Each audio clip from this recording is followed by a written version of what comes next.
Hi friend, मी सोनाली. माझ्या Sonali spoon network या YouTube चॅनलमध्ये स्वागत आहे. मी आज तुम्हाला रक्षाबंधन स्पेशल नानखटाईची रेसिपी बनवून दाखवणार आहे. चला तर मग रेसिपीला सुरुवात करूया.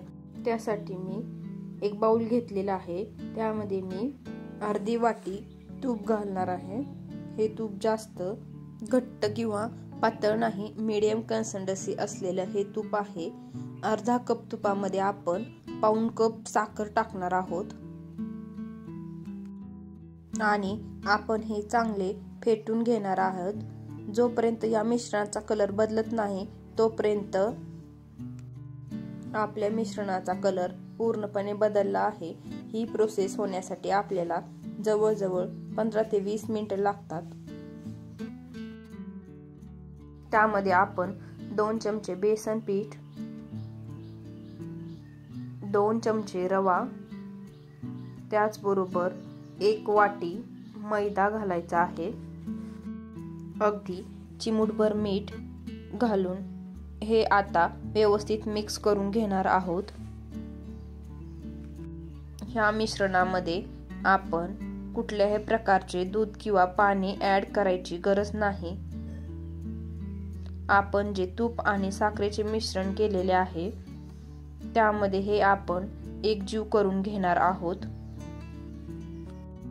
आता हे मिश्रण मी हाताने व्यवस्थित मिक्स करून घेणार आहे. अशा पद्धतीने आपला नानखटाईचा डो तयार करून झालेला आहे. त्यातील मी थोडं पीठ घेऊन गोळा बनवून घेणार आहे.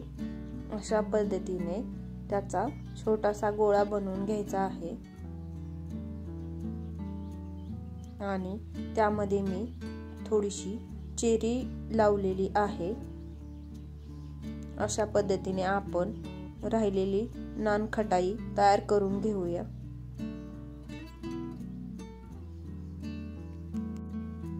मी कढई गरम करत ठेवलेली होती.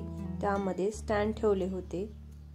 मध्ये ही नानखटाई ठेवून झाकण ठेवून 20 ते 25 मिनिट आपण मीडियम फ्लेमवर ही नानखटाई तयार करून घेणार आहोत.